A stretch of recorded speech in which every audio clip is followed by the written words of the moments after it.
আজকের তেলাওয়াতকৃত আয়াতগুলোর ভিতরে সর্বপ্রথম আয়াতে আল্লাহ পাক বুঝাইতে চাচ্ছেন, হে দুনিয়ার মানুষেরা, আমি তোমাদেরকে সৃষ্টি করছি, তোমাদের রব কয়জন?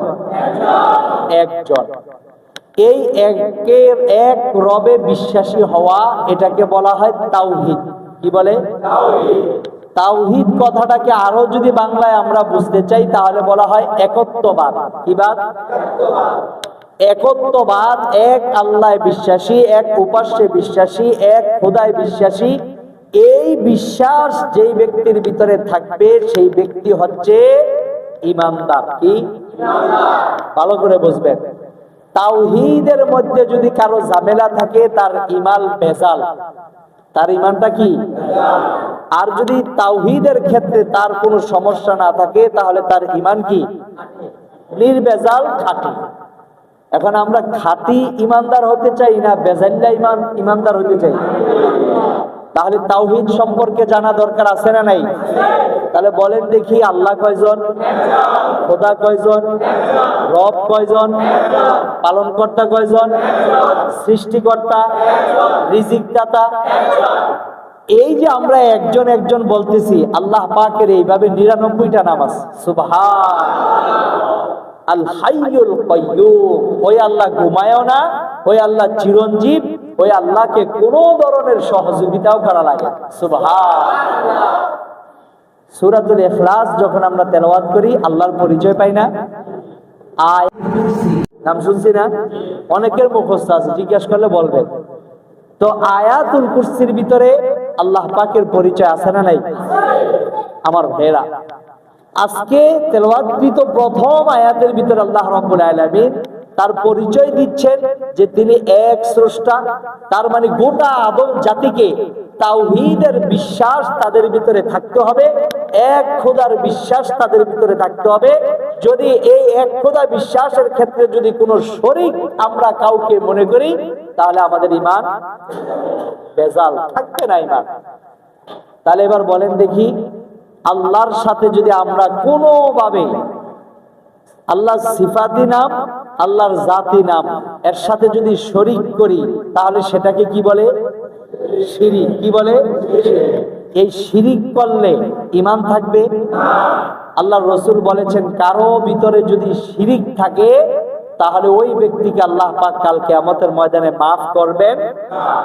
শিরিক ছাড়া অন্য গুনাহ নিয়ে মারা গেলে আল্লাহ ইচ্ছা করলে, কি করলে?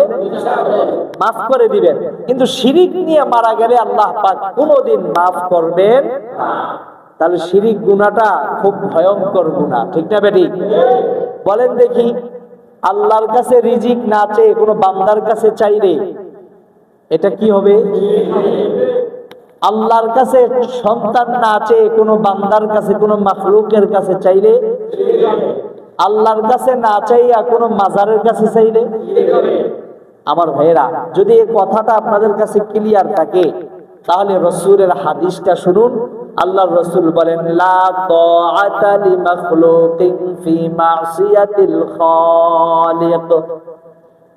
ও দুনিয়ার মানুষেরা, আল্লাহ রাব্বুল আলামিন নারাজ হয়ে যান, মাখলুক খুশি হন, এমন কাজ করা যাবে না। আল্লাহ নারাজ হন, মানুষ খুশি হয়। আপনি একটা কাজ করলেন, আপনার বাবা খুশি হলো কিন্তু আল্লাহ নারাজ হয়ে গেল, করা যাবে? আপনি এমন একটা কাজ করলেন, আপনার স্ত্রী খুশি হইল, আল্লাহ নারাজ হয়ে গেল, এমন কাজ করা যাবে না। আপনি একটা কাজ করলেন, আপনার অফিসের বস খুশি হয়ে গেল, রাষ্ট্রপ্রধান খুশি হয়ে গেল, আল্লাহ নারাজ হয়ে গেল, এই কাজ করা যাবে না। তাই আল্লাহর রাসূল বলেন, লা তাআতা লিমাখলুকিন ফি মাসিয়াতিল খালিক। মাওলা নারাজ হয়, মাখলুক খুশি হয়, এমন কোন কাজ কিয়ামত পর্যন্ত করা যাবে না, ঠিক না বেটি? আল্লাহ পাক তাই তো প্রথম আয়াতে আল্লাহ পাক বলেন, আল্লাহু লা ইলাহা ইল্লাহু আল্লাহ হচ্ছেন এমন আল্লাহ যেই আল্লাহ ছাড়া কোনো ইলাহ নাই, যেই আল্লাহ ছাড়া কোনো ইবাদতের উপযুক্ত কিছুই নাই। এমন আল্লাহ যেই আল্লাহ বলছেন লা ইয়াজমাআন্নাকুম ইলা ইয়াউমিল কিয়ামাতি লা রাইবা ফীহ। ওই আল্লাহ কাল কিয়ামতের ময়দানে কবর থেকে সকল আদম সন্তানগুলোকে উঠিয়ে আল্লাহ পাক হাসরের মাঠে একত্রিত করবেন, যেই দিনের ব্যাপারে লা রাইবা ফী, কোনো সন্দেহ নাই। ঠিক না বেঠিক? তাহলে আল্লাহ রাব্বুল আলামিন তিনি একক, তার সাথে কোনো শরীক নাই। আল্লাহ পাক কিয়ামত সংগঠিত করবেন আর হাসরের মাঠে আল্লাহ পাক বনি আদমকে, সকল আদম সন্তানকে আল্লাহ একত্রিত করবেন। এটা আল্লাহর জন্য সহজ না কঠিন? এ কথা বলছেন কি? আওয়াজটা বলেন।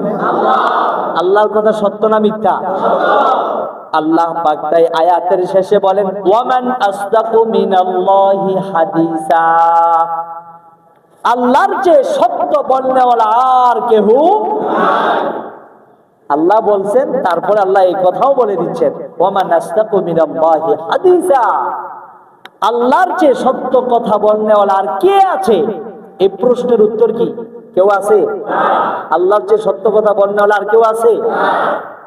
আমার ভাইরা, আজকের প্রথম আয়াত থেকে শিখলাম কি? তাওহীদ। কি শিখলাম? এবং আল্লাহর কুদরত সম্পর্কে শিখলাম, এবং আল্লাহর যে সত্য কথা বলনেওয়ালা আর কেউ নাই। তাহলে কোরআনের যা আছে সবগুলি কালাম কার? আল্লাহ। এর মধ্যে কোনো সন্দেহ আছে?